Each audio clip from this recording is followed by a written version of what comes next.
This still isn't making much sense to me, unfortunately. It doesn't have to, just accept it.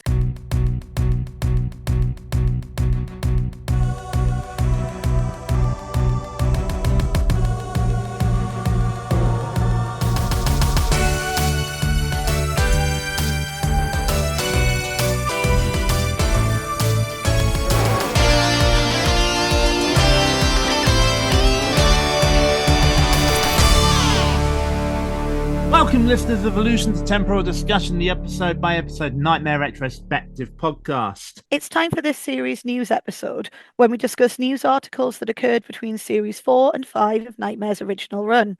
The early 1990s were politically charged, so it's nearly impossible to discuss some of these events without making political commentary.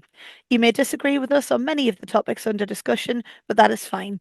We embrace your differing viewpoints. All we ask is that you tolerate ours. However, we will completely understand if you'd rather skip this episode. I'm Martin Harder, and I haven't thought of anything to put here yet, so I might put something later. And I'm Martin Odoni, and I couldn't be bothered to think of anything funny to put into this bit, and I am not going to add one later. And I'm Kim Stewart Crossley, and I am not enough of a functioning human to think of something to put here. Okay, that's that covered. Just before we embark on the fifth series of The Greater Game, we're taking a look at what went on during the off-season. Last time we looked at the number one singles and films, and today we're taking a peek at some of the more notable news stories at the time. We obviously couldn't cover every single news story that occurred, otherwise this would be a ridiculously long podcast, but these are the ones that either piqued our interest or we felt was significant enough to include.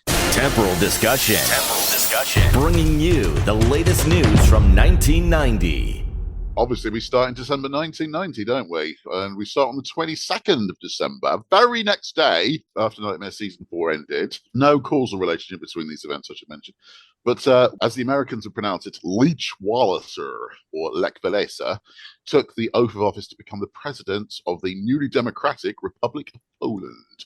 Now, officially, this wasn't a new government. Officially, it was a return to power from the People's Government that had formerly been in exile in London since 1939, after the annexation and partition by Nazi Germany and the Soviet Union at the start of World War II. But this re-establishment of the People's Government was the Polish part of the collapse of the Eastern Bloc and the Warsaw Pact sort of coming to its conclusion. Anything else happen on that day, Mr. H? Slightly less happily for another part of the bloc, the point of no return on the road to the horrific Balkan Wars of the 1990s would effectively reach when the Croatian state formally adopted a new democratic constitution. This included an elected parliament working with a French-style president serving as head French-style president. Yeah, French style, yeah.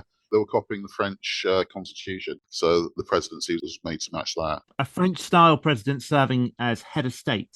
The constitution was incompatible with the political system of the wider Yugoslav federal government, so although a formal declaration of Croat independence was still months away, the adoption of this constitution was effectively the same thing. It also encouraged other ethnic groups, such as Bosnians and Kosovans, to pursue their own independence. It did indeed. There was still some time before it actually broke out into total warfare, but from this point on, it was pretty much a countdown. I do remember a little bit about this at the time because my dad was following it quite closely, and it didn't make much sense to me at the time, but he saw this, and of course all I saw was like a lot of people signing a lot of documents, and he turned around, looked at my mum and went, well, I hope they're prepared for war, and walked off. And of course I'm saying to my mum, war, because of course what was coming up into my brain was all wars are world wars. Mm-hmm.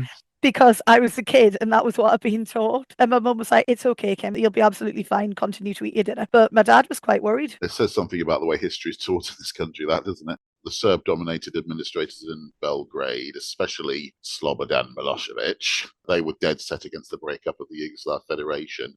They were also, in fairness, and they were worried that that Serbs living within the Croatian territory might receive some pretty nasty treatment from a Croat nationalist government. So it was pretty inevitable. The other thing from like my family's point of view, my dad was Merchant Navy, still had friends in there and had a lot of friends over in the Eastern Bloc. So I thought, again, it's sort of things that I've thought about upon reflection, but he was obviously worried about his friends out there at the time, and as well he might be. I think that because there was such enthusiasm in the West for the collapse of the Eastern Bloc at the time, there was a tendency to ignore how messily things were breaking up in Yugoslavia because it was just spoiling the mood for us in the West. Had it not been like that, maybe we could have helped intervene and helped to form some kind of settlement before things flew out of control. And my God, didn't they fly out of control? So, not a happy note on which to end the year, so let's end on a slightly more cheerful one for at least one man in the crumbling Eastern Bloc. On the 31st, Garry Kasparov retained his world chess title, defeating his fellow countryman and rival Anatoly Karpov. This was delightful. This bit I 100% remember because I was following it at the time. I have played chess since I was about 3. My beloved father taught me, and I wanted to be Garry Kasparov when I grew up, basically. I was kind of worried that all the conflict at the time would wreck the chess tournaments and things, but it didn't, and I was very excited by that. I learned to play chess on a Kasparov Turbo 16K computer chess set. I still have mine somewhere in my mum's loft. Unfortunately, I fear that I have left batteries in it. Oh no. Oh, that's the worst. Well, that's going to be poisonous if you try and open it now. That's going to be goopy. I ended up winning dinner out because my dad bet on Karpov and I said Kasparov would retain it. My mum was sort of like, and where do I come into this? Well, you don't play chess, mum. She was one of the few people that could always beat me and my dad because she doesn't plan. She just sees a move and makes it, and it's like, well, why has she done that? Yeah, the greatest swordsman in Italy won't fear the second greatest, but will fear the worst. Unpredictability. Yep. Douglas Adams and John Lloyd once wrote a book called The Meaning of Life. I can't remember which one it was, but one of the definitions was to win a game of skill by playing so badly that your opponent's clever strategies are of no use to him. 100%. Sometimes just playing really badly can catch your opponent out. As we're talking about Kasparov, and we're not going to get another chance to mention this in our timeline, do you want to talk about Deep Blue? No. Fair enough. You're listening to Temporal Discussion, bringing you the latest news from 1991. In January 1991, on the 5th of January, the war was in another part of the Soviet Union, Georgia, which was to endure 18 months of internal conflict in the South Ossetia War. It was part of the collapse of the Soviet Union, although it probably would have happened even if the Soviet Union wasn't collapsing, to be perfectly honest. It wasn't a particularly long war, but it was quite bitter. Georgia, during the war, was to declare its independence, but some kind of conflict was clearly going to happen, irrespective of the collapse of the USSR. What I think was important was because there were so many troubles elsewhere all across the Soviet Union throughout the next year, it made it entirely possible for Georgia's breakaway government to win it. Had it not been, very probably Moscow would have been able to put it down. In all honesty, a lot of the news stories here are just going to be incredibly sobering. So anyway, on the 7th, the first major coup d'etat of the year occurred, and there were a few of them. This was when supporters of Haiti's former dictator, everybody loves him, Jean-Claude Duvalier, totally corrupt, totally avaricious. He wasn't actually in the country, but his supporters tried to restore him to power by force and cocked it up. Duvalier himself had been made president in 1971 when he was still 19 years old. Succeeding his father, Francois, aka Papa Doc, the pretty notorious brute in his own right, and then Baby Doc remained in control, massively enriching himself while the population often went hungry. All the way through to 1986, when he was finally overthrown and fled to exile in France. The 1991 coup was attempted without him actually being there in person, and after it failed, he was actually tried and convicted in absentia in July that year. There was quite a bit of toing and throwing in and out of Haiti during the last 10 years of his life. But I'm sure you'll all be mortified to hear that he died 10 years ago of a heart attack at the modest age of 63. The other war that was underway in January 1991 was the one that was consuming so much of our attention that it was easy to miss all of the other things going on, which was, of course, the First Gulf War.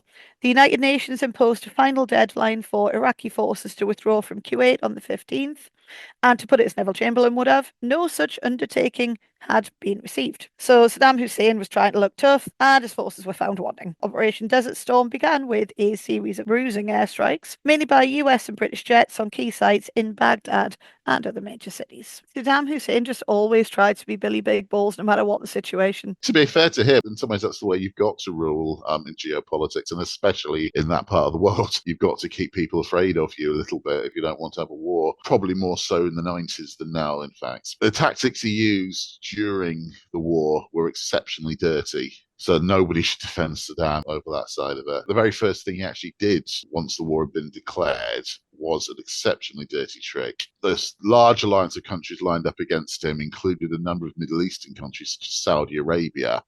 They were what were allowing the Western forces to use their territory as a base to attack Iraq from. Saddam knew, though, that these neighboring countries would almost certainly swap sides straight away and join him on one condition, a condition that could unite even the most bitterly opposing forces of Sunni and Shia Islam all across the region. That condition was if Israel joined the attack on Iraq. Hatred of Israel for its oppression of Palestinians was pretty much universal across the Middle East. So Saddam, even though Israel had not been involved directly so far, ordered the launch of a salvos of his Scud missiles against cities in Israel, not against Saudi Arabia, but in Israel, on both the 17th and the 19th of January, hoping to provoke an Israeli counterattack. They knew that if the Israelis did counterattack, immediately the alliance would break down. So this started a desperate, almost slightly Benny Hill cartoon-like diplomatic effort on the parts of both the US and the UK in particular to convince Israel not to fire back. You could almost hear the Benny Hill theme tune in your head whilst it was going on. So, oh, no, don't fire back, don't fire back. Absolute scramble. It will happen. It's just that you can't do it. No, stay. I don't normally defend Israel, anti-Zionist Jew to the end, but I will say in defense of Israel, they did show impressive restraint through the Gulf War. I think that's fair to say. Practically any country on earth would have fired back under the provocation they got from Iraq. I do remember seeing some of the results of the Scud missiles. It did some quite serious damage. As far as I remember, there were no actual deaths, at least on the 17th. I think there might have been a few on the 19th. But it did do a tremendous amount of damage structurally to parts of Israeli cities. My only real memories of the conflict, and especially the Scud missiles, come from reading Bravo 20, unfortunately. So my memory of such things is probably coloured by the fact that that was a very biased account. Yeah. An awful lot was being made in the Western media about the Scud missiles because they were trying to build up this image of Saddam as the devil incarnate. The reality of the man was bad enough, so trying to create this sort of Hollywood villain out of him was kind of ridiculous. Who finally managed that? Parker and Stone. Yeah, allegedly, when Saddam Hussein was actually captured, his only form of entertainment was an old CRT television and a VHS copy of the South Park movie. Takes a lot of the sting out of him, really, doesn't it? I mean, in its own way, that is absolute perfection. I always liked him in Hot Shots Part 2. He did have a glittering acting career. We've got to hand that to him. But yeah, they were trying to build up this image of him, and so they made a really massive deal about the Scud missiles. They did have a long range, and they did have pretty powerful warheads by the standards of the early 90s. So it wasn't completely baseless what they were saying. But as ever, I look at it and then I think, yeah, but look at our stockpiles of weapons. Exactly who are we to talk about him being armed with weapons of mass destruction and what have you? So anyway, that was January. What a lovely upbeat start to 1991 that was, eh? And February was arguably even worse. If not even worse, at least a lot closer. With the war still raging in the Middle East, the Provisional IRA launched a notorious mortar attack on 10 Downing Street on the 7th, disrupting a cabinet meeting led by John Major. This was a well-planned attack aimed at the centre of government. On fire in Whitehall, the van used to launch mortars at 10 Downing Street while the War Cabinet was in session. An ITN camera was recording outside the front door when the blast rocked the building.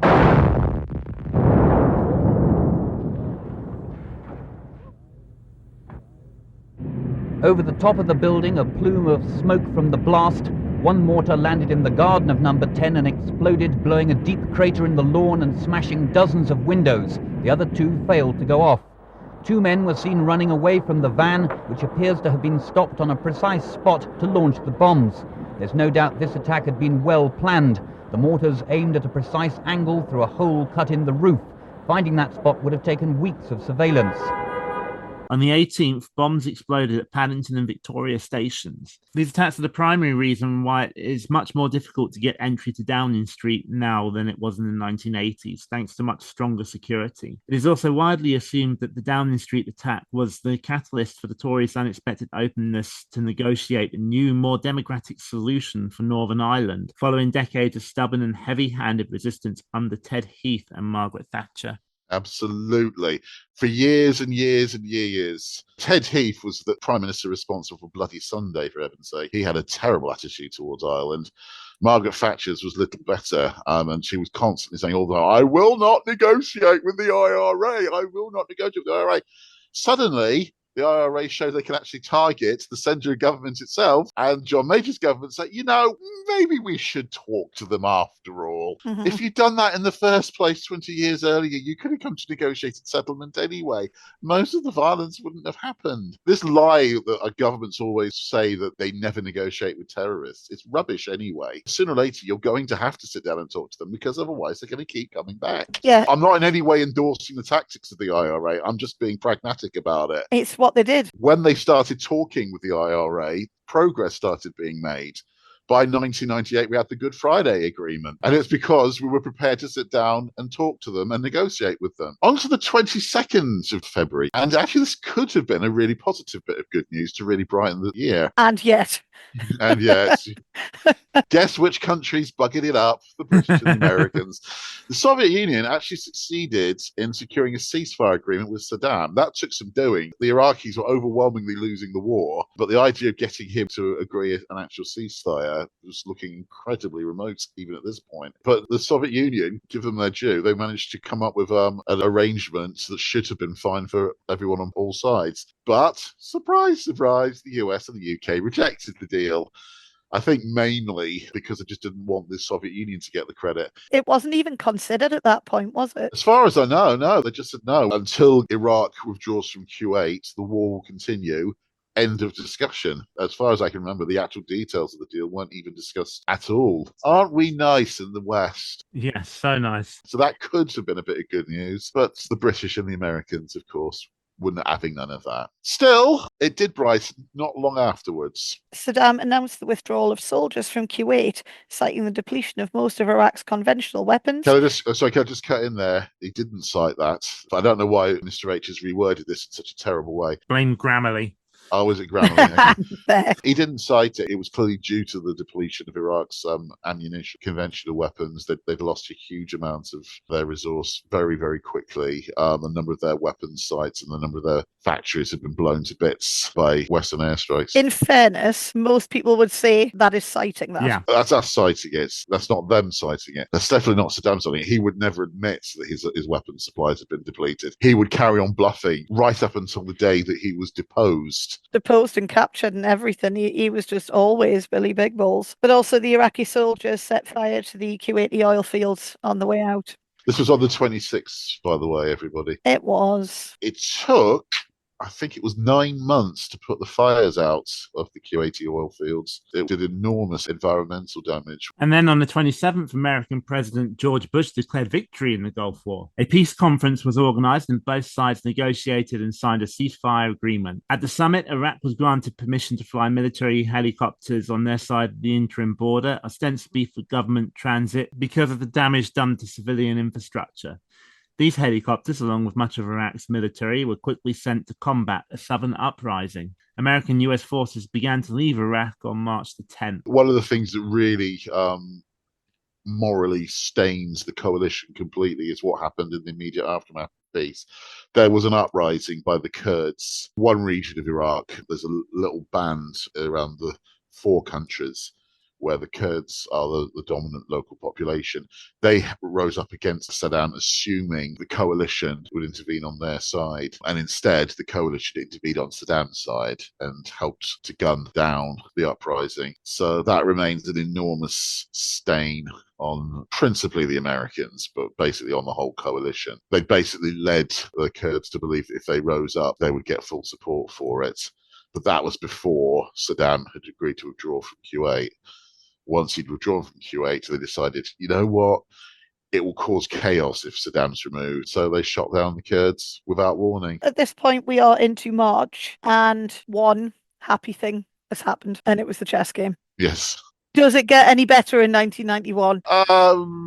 No, there were more uprisings against Saddam at the start of March, and again, these didn't go very well. One day after the Gulf War ceasefire, Basra saw a mutiny against the Iraqi government. Within days, the rebellion had expanded to include all of southern Iraq's biggest Shia cities, including Najaf, Amara, Diwania, Hilla, Karbala, Kut, Nasiriyah, and Samawa. The rebellions were fueled by the transmission of The Voice of Free Iraq on February the 24th, 1991, from a CIA-run radio station in Saudi Arabia. The Voice of America's Arabic program praised the movement, declaring that the rebellion was well supported and that they will soon be emancipated from Saddam. And then came the rebellion in the north by the Kurds. They took American promises to support an uprising completely at face value and rose up, aiming to spark a coup d'etat against Saddam and hopefully trigger Kurdish independence or at least autonomy within Iraq. The US did not back them. In fact,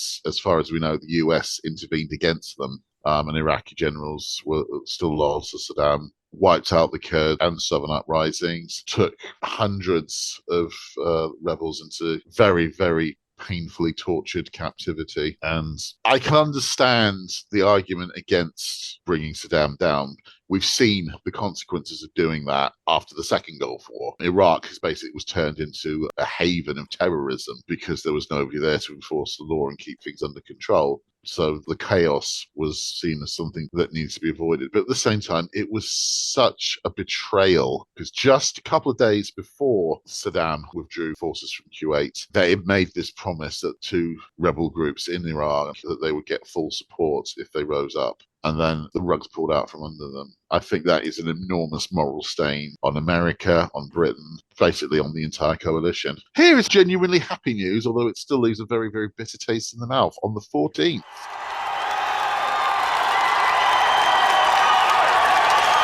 for 16 and a half years, we've been used as political scapegoats. The police told us from the start that they knew we hadn't done it. They told us they didn't care who done it. They told us that we were going to frame justice. I don't think them people in there have got the intelligence nor the honesty to spell the word to remain dispensive.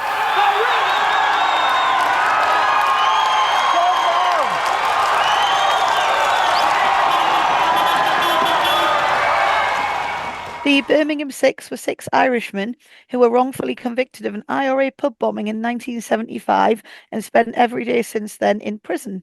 They were finally released after a court found that the West Midlands Police, as had long been suspected, manufactured the evidence against them during their initial trial. It's worth keeping in mind that West Midlands Police had conducted a profoundly defective and fraudulent investigation. I hope you could hear the pronounced quote marks there. Into the South Yorkshire Police's catastrophic mishandling of the Hillsborough disaster less than 2 years prior. not a great track record, the West Midlands Police. Yeah, I mean, from that, it's sort of, released from prison, yay, wrongfully imprisoned nearly 20 years previously. Yep, so 14th of March, bittersweet news, if anything. But at least that was an injustice coming to an end. They've never been properly compensated for it, mind you. No, it was basically out of prison, off you pop. The rest of your life is still your problem. Anyway, the next day I'd actually say is quite cheerful and actually has a rather amusing element to it. This I do remember happening. Yeah, me too. Yes, it's the Ides of March, but Caesar is coming back to life in a sense. So Germany officially became an independent country on the 15th. It had long been divided into East and West Germany, with the East another Soviet puppet state, and the West largely controlled by the UK, the USA, and France. Now, all 4 occupiers formally relinquished control of the reunified country, restoring total autonomy to Germany for the first time since 1945. Yeah, this is all perfectly straightforward at this point, but there's a funny side to it. Yeah, what's quite funny about this is officially this was the end of the Second World War. This has actually shocked people to hear this. Officially, the Second World War did not come to an end until 1990. There was no peace treaty between Germany and the occupying powers. It was never signed in 1945. I have learned something today. When the war began in 1939, Britain and France declared war on Germany, or Greater Germany, in fact. When the peace was established in the late 1940s, it had been agreed between the Federal Republic of Germany, or West Germany, and the Western powers, but not with Germany as a whole. East Germany remains a hostile colony. Now that the country was reuniformed and fully independent, Germany could agree a peace deal with Britain and France. And there was actually a treaty signed in 1990, formally ending the Second World War. So wasn't there I think it was a Japanese chap that was still fighting the Second World War. So theoretically, I think that he was found in the 80s and told to stand down because the war was finished. But theoretically, he was right then. I think he was guarding an outpost and had lost contact with the outside world. And so nobody ever actually told him. And he's just this really old guy with a sword guarding an outpost. You've got to admire the dedication. Absolutely. April the 1st. I wanted to put this kind of silly little thing in. Just to cheer things up a bit. I remember this. The USA distributed video game magazine Electronic Gaming Monthly published the first April Fool's joke, which would go on to become an annual tradition. The joke took the form of a cheat code for the Konami game Teenage Mutant Ninja Turtles 2 for the Nintendo Entertainment System. The magazine claimed that the cheat was sent in by AP Real Fools from MGem. It's not subtle, is it? And it also HA at the end.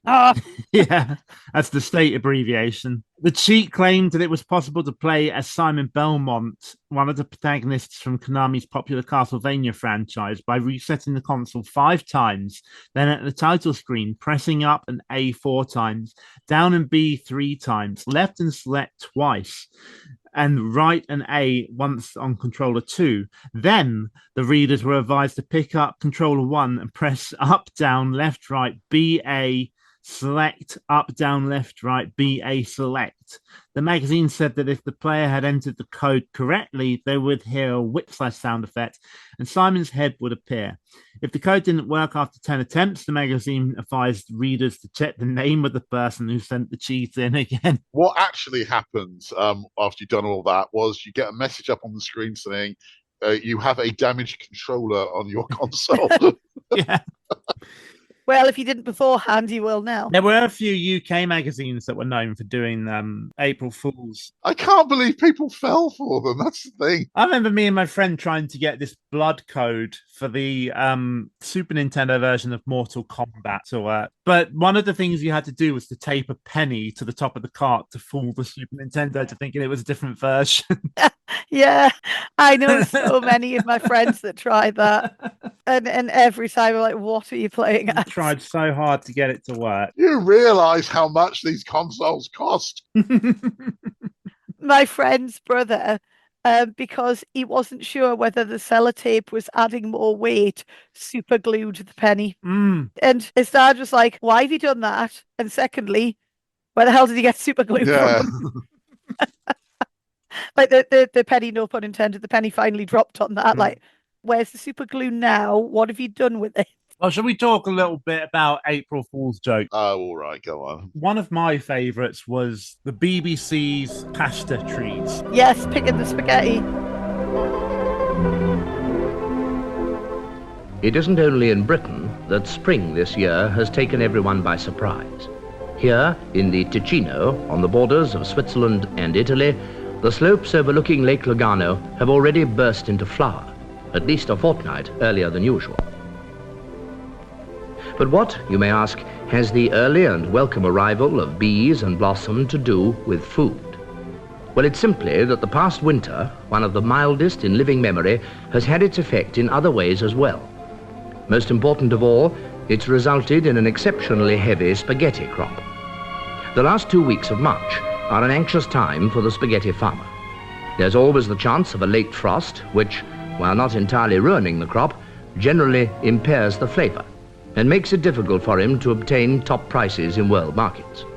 But now these dangers are over, and the spaghetti harvest goes forward. One of the old BBC programs, I think it was back in the 60s, I think, possibly even earlier. Yeah, because they published a full article on it, didn't they? Like spaghetti trees. I've never heard of this. Martin Odoni talks about wars and disturbance, all the rest of it. We'll talk about April Fools. I'm not a great prankster as an adult, but I quite enjoyed April Fools as a kid.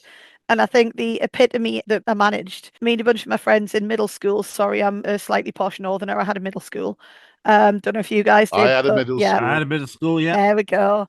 Yay! Yay! So we got into school at about 7 o'clock in the morning in cahoots with the head teacher and the cleaners, got into our classroom and shifted everything out of it to other classrooms. I think we hid his desk in the girls' toilets because he wouldn't go in there. And we left a single chair in there with a note saying, sorry, we've had to come and take your stuff, the bailiffs. He came in at about 8:30 and absolutely hit the roof. But the worst of it was all of the other teachers ended up in on it because we were shifting extra desks into their classroom, and we just put stickers on the bottom so we knew which ones were ours. And we were just putting chairs in the auditorium. We were putting desks in other people's classrooms, and we feared for the rest of that school year as to whether he would actually get any sort of revenge or not. The thing is, that's not really an April Fool, is it? Because you actually genuinely, you come up with a joke cover story, but you've genuinely removed everything. An April Fool is supposed to be something where you're fooling somebody to think something's happening when it isn't. Well, technically, we were fooling him into thinking it was the bailiffs. We were 12, okay? It's certainly better than anything we did at the school I was at. The last school report we had, he told us that he'd sent our parents report cards full of D's and E's because we were all like really good students as well. And he was like, oh, you remember that prank way back when, where you stole all my stuff? Because our reports went directly to our parents, not via us. He sent out 5 envelopes with D's and E's in them today. What? He didn't. He sent the right April ones. Fool. But crazy. He was like, belated April Fool. Yeah. I think that was the first time I hit high blood pressure. So there is another famous one from EGM when they reported that Shen Long was a character you could fight in Street Fighter 2. Shen Long comes from a mistranslation of a line in Street Fighter 2 where Ryu claims you must defeat Shen Long to stand a chance. Shen Long actually is what they call the Dragon Punch in Japan. So the line is supposed to be you must defeat my Dragon Punch to have a chance, but everyone just thought Shen Long was Ryu's mentor. According to this, to fight Shen Long, the mysterious Street Fighter legend, you must use Ryu throughout your entire game. You must not get hit from the moment you begin until the final round of M. Bison. Once there, you must spar with M. Bison without hitting each other for 10 rounds. The 10th round is the final round, and after the last draw, Shen Long appears and tosses M. Bison away. Now the timer is stuck at 99, so you are forced to fight to the death. Shen Long's powers are immense. His Hyper Dragon Punch is backed by his Flaming Fist. He throws red fireballs faster than Sagat, and he has a spin kick deadlier to Chun-Li's. He does not pause for a second and can attack immediately after throwing a fireball. Shen Long can even grab Ryu out of the air and throw him to the turf. They've gone full on with this, and there's screenshots and everything, and it's really believable. Who's Ryu? No, you can't ask that.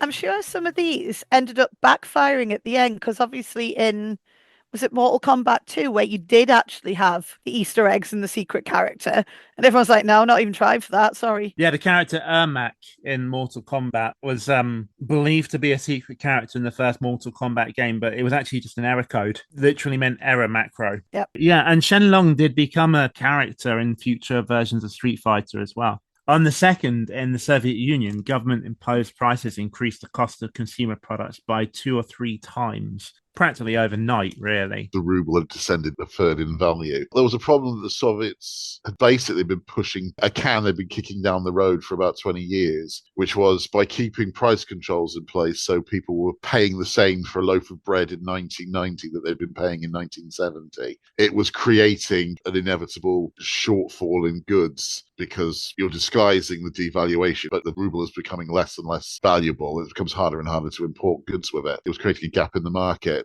They were still a fixed price, but they fixed it a lot higher, so they had more money with which to make imports. And suddenly, loads of people couldn't even afford basics like breads because the price was doubling and then redoubling. But unfortunately, this was to become a feature of life after the Soviet Union collapsed because there were no price controls in place at all, which meant that the prices just kept on spiraling and ballooning out of control for most of the 1990s. And a lot of people had the choice to either commit crime or starve to death. The crime rate surged after the collapse of the Soviet Union.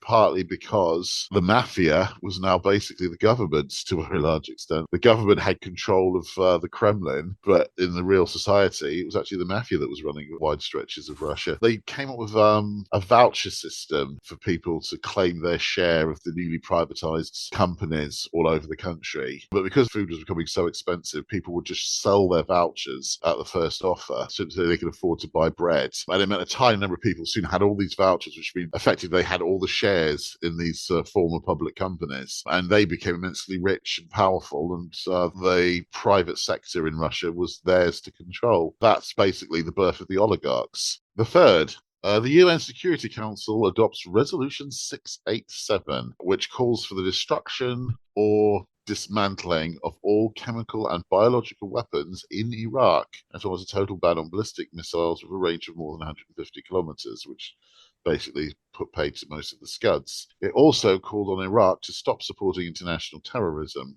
Iraq accepts the resolution 3 days later, as though it had a choice. What this actually did was sow the seeds for the Second Gulf War, because it created a pretext looking for weapons of mass destruction for invading again in 2003.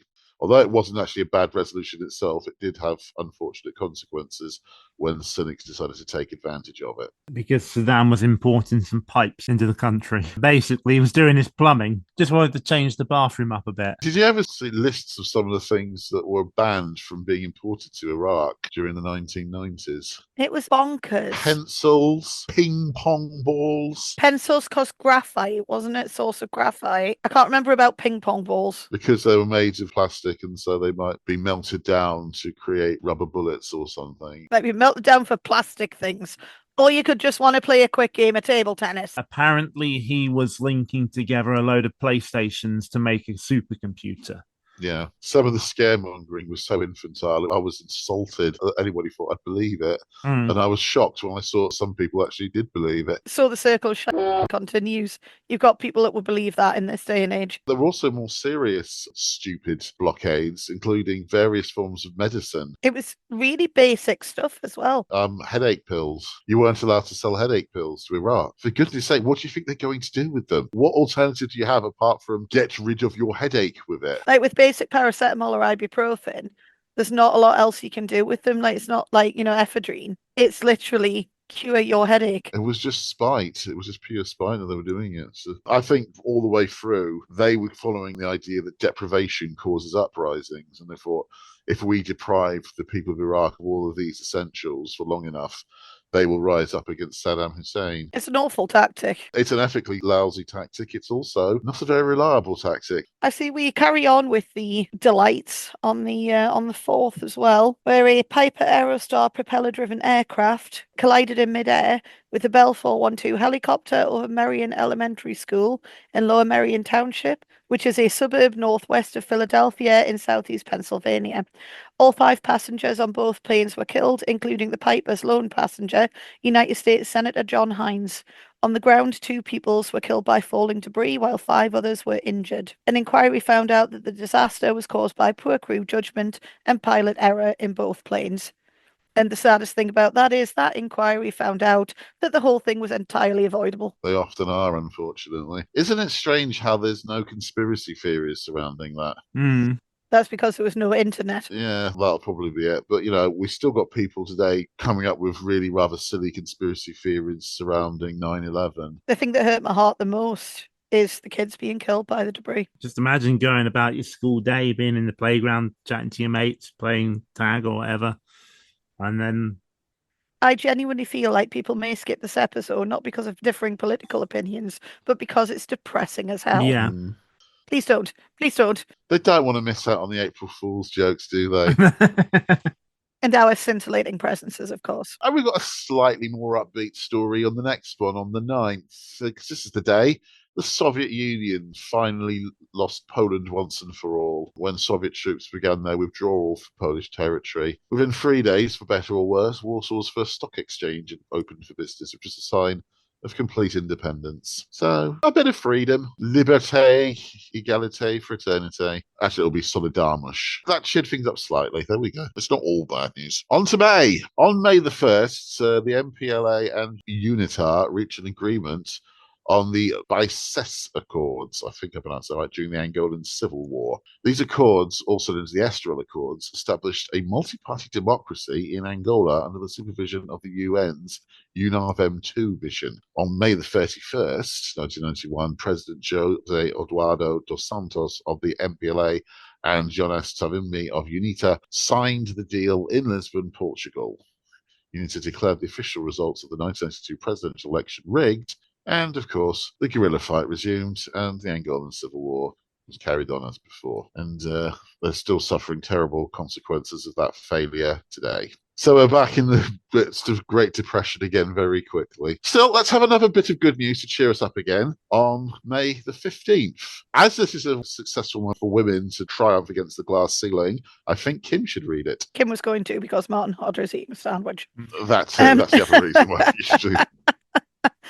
In fact, that's the primary reason. It is really, isn't it? I thought I'd make it sound more feminist. It's fair. So yes, France voted in its first female prime minister called Edith Cresson. Unfortunately, she only served for a little more than a year, and France's next female prime minister would not assume office until Elizabeth born in 2022, some 30 years after Cresson's departure. That is genuinely a shame, that. It is. I thought Cresson was a really good politician. It's still an excellent first, and even better that she was socialist. Because we could only do it with Thatcher or Theresa May or, heaven help us, Liz Truss in this country. That woman has lost her Not Edith Cresson, Liz Truss, obviously. That woman didn't have any to lose. I was actually a bit of a fan of Cresson. I wasn't as knowledgeable then as I am now, but I liked the policies that she had. I've just had an alert come up on my phone saying that Switzerland has given up neutrality. Oh, yeah.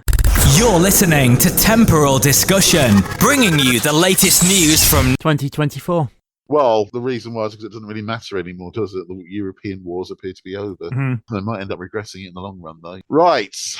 So, anyway. On the 19th, Croatia voted strongly in favour, more than 90%, in a referendum to split from the Yugoslav Federation, taking the Balkans one step closer to war. The news was greeted with widespread concern in Belgrade, and with Milosevic visibly traumatised by the bloodshed 2 months prior, his attitude was unlikely to be conciliatory. I think just about everybody in Yugoslavia was now settling on war. Things were still to follow before it went outright, but there was already a lot of violence already going on at this point, and the Serb-dominated parliaments in Belgrade just was not going to stand for breakaways. So into June, my birth month, and the day after my birth month, something really horrible happened in Japan. Just to make us all a little bit happier, the eruption of Mount Unzen in Japan claimed the lives of 46 individuals due to its pyroclastic flow. On the 3rd of June, what a day after my birthday that was. Unfortunately, this is the really horrible story. This wasn't remotely the worst natural disaster around this time. It was an amazing year, but it wasn't a very promising one. But there were actually several other natural disasters during the course of the month. We won't focus on them, but I will just mention them. On the 15th, there was another volcanic eruption in the Philippines when the notorious Pinatubo exploded in what is reckoned to be the second largest terrestrial eruption of the entire 20th century. And it had a death toll in excess of 800 and caused global cooling because of the enormous dust cloud blocking the rays of the sun across nearly a quarter of the planet. And there was also... where am I? You're in a room. That was quite quick for me. Give me credit for that one, please. I am giving you credit for Thank that you. one. Yeah. This next one's a bit happier, though. Yes, that's lovely. A lot happier. This was actually one of the great celebrations of this era. On the 5th and also on the 17th and on the 19th, South Africa basically put apartheid in its coffin for good. Yay! South Africa, for many decades, was basically a white supremacist state and kept black and white populations apart. The white population of South Africa was about 25% of the population, but they got 75% of the land, and they always got far more legal and democratic rights than the other ethnic groups. They're also always being racially profiled. So, and whichever racial group you're in decided where you were allowed to live and the number of rights you had. So there was things like obviously there was white South Africans, black South Africans, there was Indian South Africans, there were Jewish South Africans. Apartheid was basically saying we're going to keep all the different racial and ethnic groups apart. Which of course only fuels greater division rather than resolving divisions. But over the course of the previous 18 months, apartheid had started to be quite thoroughly dismantled thanks to the heroism of the great Nelson Mandela and the African National Congress. And essentially, they democratized the country in very little time at all, gave full freedom of movement and full rights to black South African groups, got rid of the profile, the classifications group. This is what's happening this very month. And that created a freer South Africa. This month was a particularly important part of that process, as it removed a number of racially discriminatory provisions from its constitution. And on the 17th, as I say, it repealed the Population Registration Act of 1950.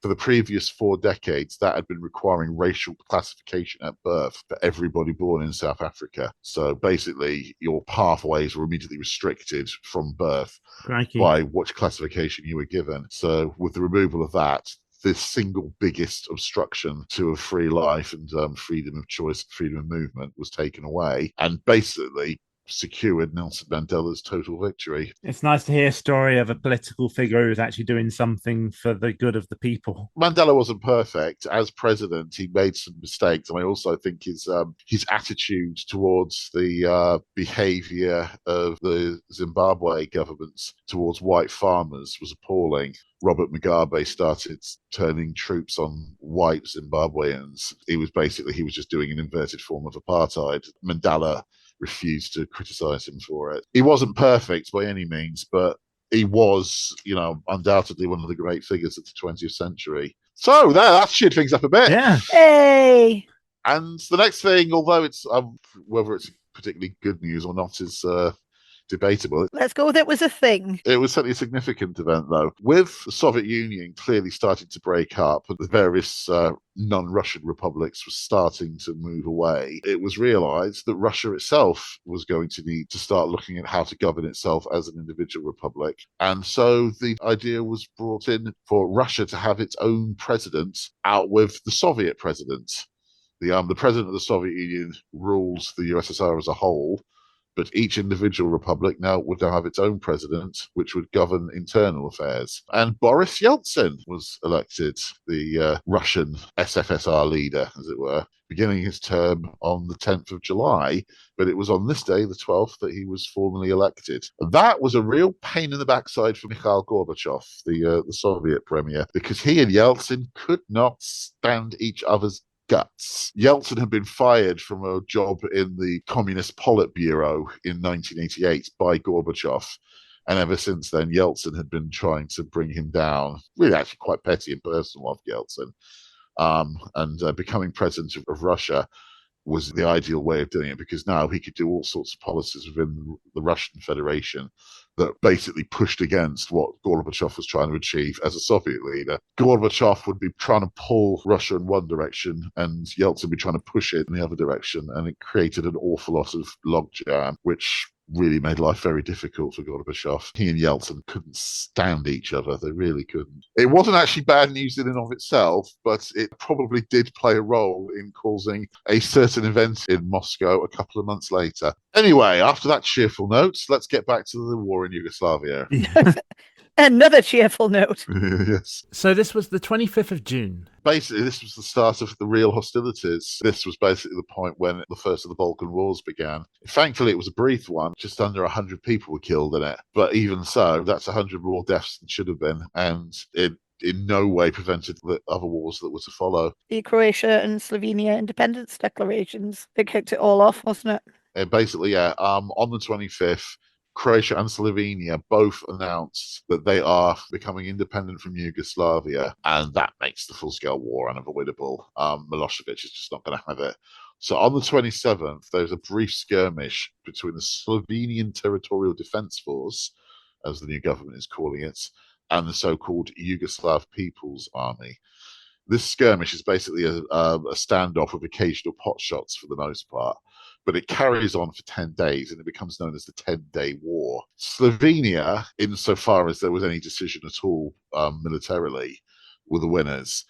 And they were able to extract the Brioni Accord, which was Yugoslavia recognizing that Slovenia was now an independent country. This was actually, although you'd think not given the anti-secession standpoint of Belgrade at this point, it actually was seen as good news by some Yugoslavs because they knew that the Yugoslav People's Army wasn't going to be strong enough to fight both Croatia and Slovenia at the same time. If Slovenia now has independence, they've got no need to form an alliance with Croatia.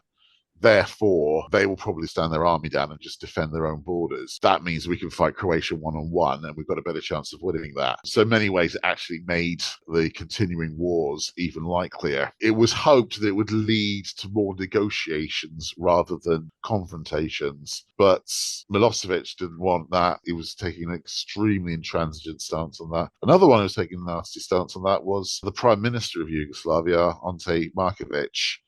He was desperate to keep Yugoslavia intact. Essentially, I don't think it was ever made official, but essentially his position was release Slovenia, but you've got to support me in fighting Croatia. Otherwise, I will not cooperate with you. But moving on. So let's brighten things and talk about South Africa's continued retreat from apartheid. Yep, on the 9th and 10th, South Africa was allowed to re-enter the Olympic Games by the Olympic Committee. Sanctions imposed on the country by the United States in 1986 were removed. We're removed, basically. Yeah, we're basically removed on the 10th. That's a lesson for all those stubborn countries that refuse to back down on anything. If you accept the reasonable terms when you're being told off for doing something wrong, just stop doing the thing wrong and we'll let you back. And then on the 11th, every now and then I get a little bit lonely and you're never coming round because the longest recorded solar eclipse in the history of the Northern Hemisphere was witnessed by over 20 million people across Hawaii, Mexico, and Colombia. Yes, that record still stands 33 years old. It is still the longest. The moon was so exactly right across the absolute center of the sun's rays. It blocked them totally and kept them blocked for the longest. 20 million people, so not really that lonely then. You lied to us, Bonnie Tyler. Funnily enough, I've actually had Holding Out for a Hero going round and round in my head for the last 24 hours.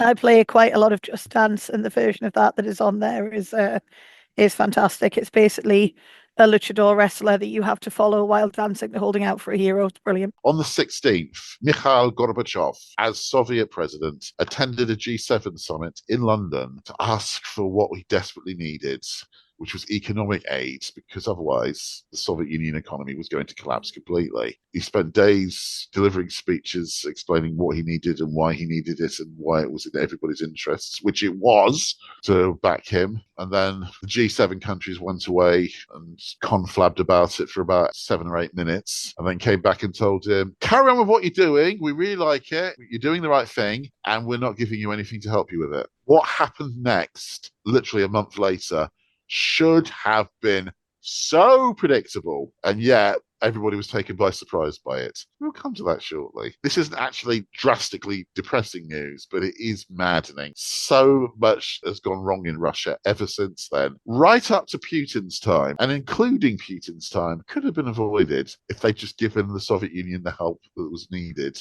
at that point. The Soviet Union economy had been ailing terribly for years.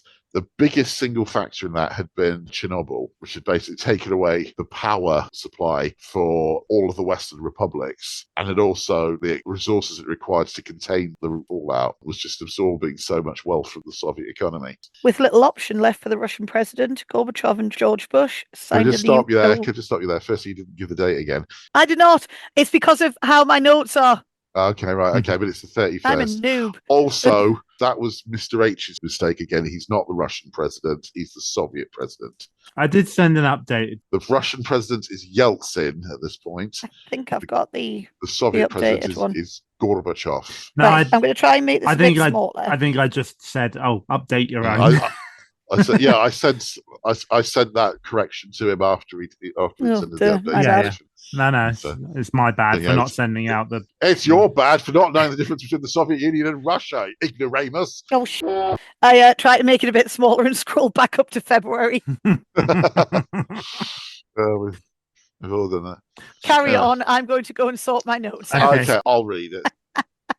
on the 31st, with little option left for the Soviet president, Gorbachev and George Bush Sr., the American president, signed a new arms limitation accord. The controversy over this deal rages right up to the very present day, and the exact specifics are disputed. Pro-Russia activists have long stated that Bush told Gorbachev that NATO would not expand into former Eastern Bloc countries as long as Russia conformed to the treaty's armaments constraints. This treaty is one of the reasons why Russia's military is using 30-year out-of-date equipment and weaponry and ammunition, by the way. Conforming to that, in return, say the pro-Russians, Bush made a verbal promise that America and NATO would not start moving east into the former Eastern Bloc or into other former Soviet states. Pro-NATO proponents claim that no such pledge was made. Gorbachev admitted a few years before dying that Bush had not given any explicit assurances on that count, but he had sort of hinted in that direction. Gorbachev appears to have been swayed by that. But in any event, NATO has pushed eastward since then, and it's caused immense concern and alarm in Russia. It was very obvious that it was going to provoke Russia, going to set alarms jangling there, irrespective of whether there was an agreement or not. And it's been very irresponsible of the West to keep on doing that. And the implications of it, as I say, can be seen today in the Russo-Ukrainian war. Part of the reason why Russia invaded Ukraine is to prevent Ukraine from joining NATO and the European Union, because they don't want an ally of America right next to the Russian border, potentially becoming another missile base to aim at Moscow. That's very much an internal matter, and you could very well say, well, that's your problem, Russia. Yeah, it is, but even so, it does explain why Russia is doing what it's doing. It would have been entirely predictable that would have happened, precisely because Gorbachev did discuss it with Bush before signing this treaty. 6th of August, Tim Berners-Lee unveiled the World Wide Web project and software in the alt.hypertext newsgroup. The first website, info.kern.ch, was established. And 34 years later, 3 people used his invention as a distribution method to moan about an old TV show. Yeah, it'll never catch on, this World Wide Web thing. It's weird, isn't it?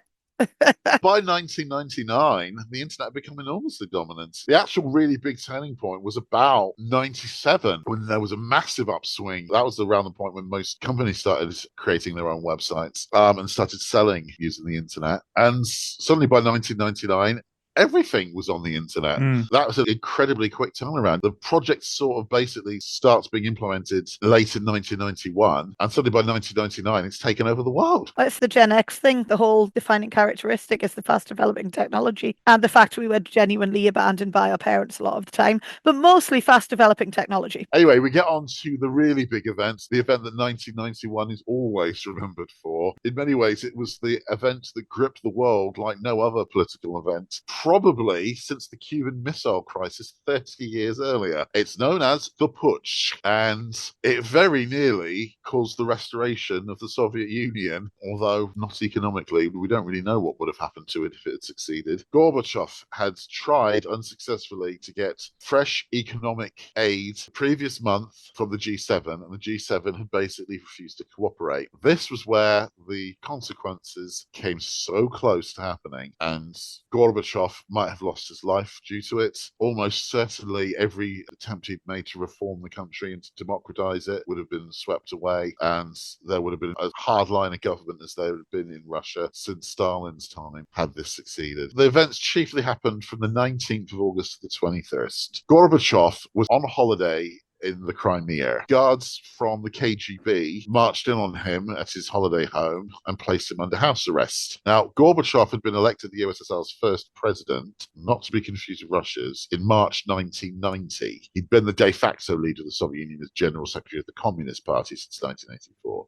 When he became president, Gorbachev made the hardline communist and trade union official Gennady Yanayev his deputy. Unfortunately, being a hardline communist and something of a conservative in a Russian sense, Yanayev was against all the changes that Gorbachev had been making. The reason why he'd been appointed deputy by Gorbachev was basically as a conciliatory gesture to the hardline communists. With the failure of Gorbachev's attempts to get economic aid, Yunayev thought, right, this is my chance. And he and some of his allies in the Communist Party basically just marched straight into the Kremlin and took over the government. Mingling with the rush hour traffic, Red Army armoured personnel carriers on the streets of Moscow this morning, heading to the Kremlin.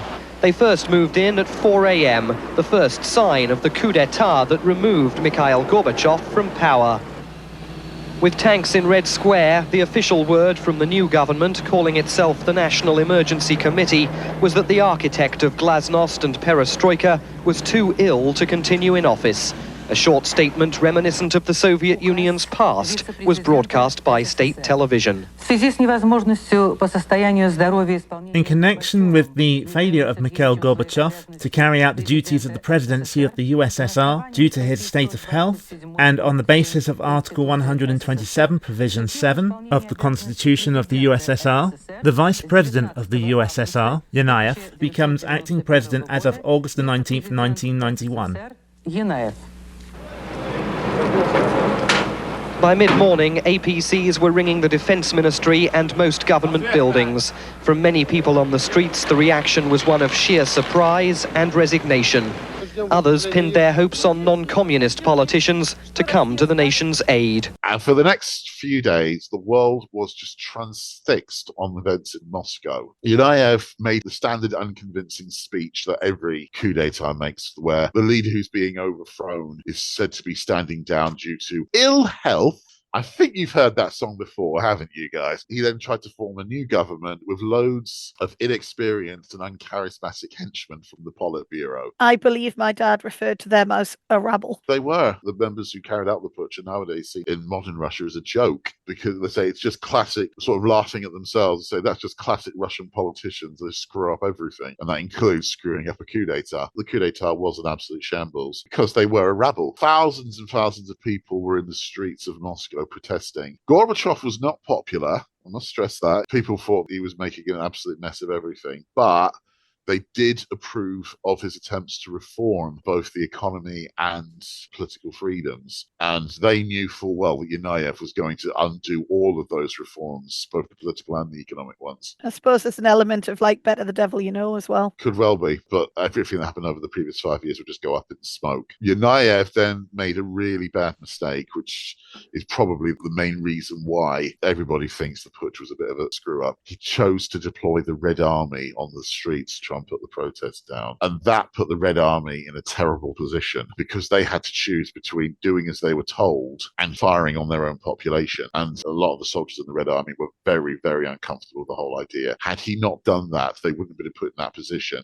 And so they wouldn't have had to choose a side. There was a famous moment quite early after the order had been given when 10 of the tank crews immediately defected to the protesters. They were not going to be enough to fight off the full Red Army. Obviously, the full Red Army had hundreds of other tanks, but that immediately gave a foundation for the protesters to fight with. Had actual civil war broken out, the protesters would have lost. I must stress that they did not have anything like the right kind of weaponry to take on the Red Army. But symbolically, the 10 tank crews moving over was gigantic because it established an example for other soldiers in the Red Army who were uncomfortable about what was happening to change sides as well. There was that very theatrical moment when always the opportunist, Yeltsin, stood on one of the tanks and gave a stirring speech to the other protesters saying, "Stand your ground, everybody. I am willing to fight to the last drop of your blood to restore Gorbachev." Kind of weird coming from him because he hated Gorbachev, but he knew as well as anybody that the reforms were going to be reversed by Yunayev if Yunayev won. So he had to back Gorbachev here and demand Gorbachev's restoration as Soviet president. For about 24 hours after that speech, the whole world just seemed to be on tenterhooks. Everybody was just staring at the TV screens. I was at school at the time, and teachers, they did something they never allowed anybody to do normally. They let us take radios into the classroom and switch them on so we could listen for developments. The whole world was absolutely fixated on what was going on, waiting desperately to see what happened next. It was basically, we were watching a game of staring. A lot of it was actually really boring in the cold light of day. It was who's going to blink first? And eventually, Yunayev turned away and backed down. He blinked. And when the news came through that the Red Army as a whole had now joined the other tank crews and swapped sides. They just were not willing to fire on their own population. They'd been willing to fire on the population of the other republics whenever they showed signs of trying to secede. But the Russian population, no, they just weren't going to do it. And that proved to be the big turning point. And the putsch basically resigned the government and allowed Gorbachev to return to Moscow.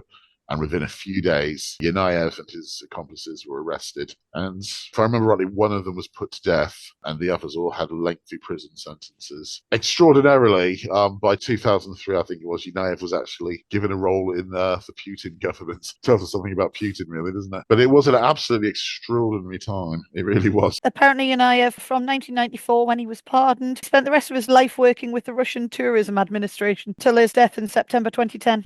Okay, cool. You got away with it then. Basically, yeah. Anyway, let's move on to some more happy news about the burgeoning internet, everybody. So on the 25th of August, Linus Torvalds submitted posts to the Usenet group comp.os.minute about the new operating system kernel he had created, Linux. I think it's pronounced Linus rather than Linus. That guy. My main computer actually runs on Ubuntu. I have a PC powering an arcade machine that I'm building, and that's Linux-based. I'm a Luddite and don't use Linux. Oh, Linux is actually based on Unix.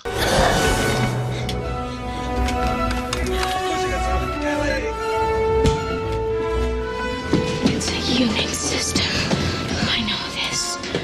It has many of the same instructions in it. It's actually a recursive acronym. Linux actually stands for Linux is not Unix. And now we move on to September. Yeah. Nightmare Season 5 is about to begin. But before that...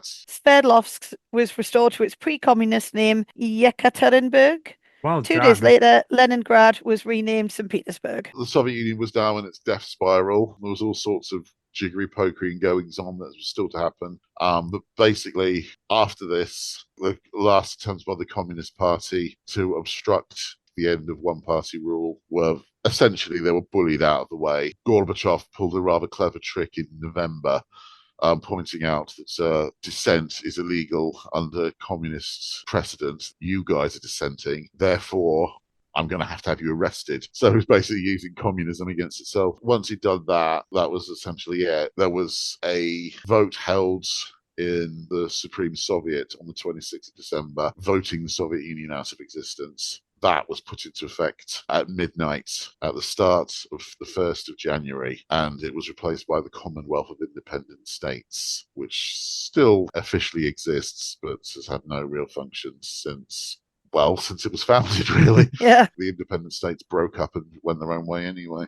And Russia itself started to break up somewhat. A number of the republics within the republic have also tried to get away or have established a degree of autonomy. And on that bombshell, Nightmare was back. Indeed, indeed. So that's all we got for this episode. Join us soon when we begin our 5th journey into the Dungeon Dimension with Series 5, Episode 1. In the meantime, you can follow us on Twitter. We're at Nightmare Pod, and our Mastodon, that's Mastodon, is topspicy.social/@NightmarePod. And we're Nightmare Pod on Threads, and on Instagram we are Temporal Discussion. If you want to support the podcast, we're Nightmare Pod on Patreon, that thing. Patreon, that's very posh.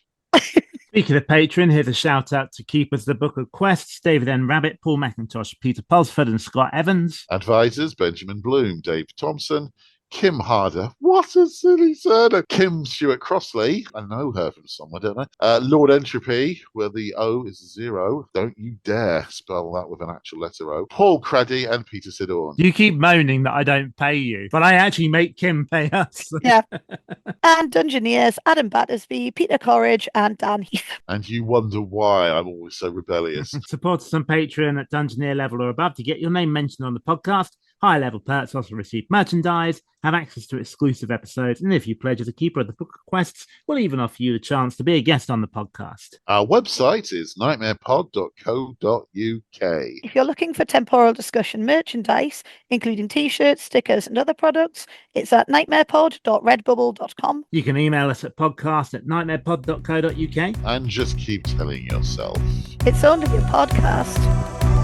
isn't it?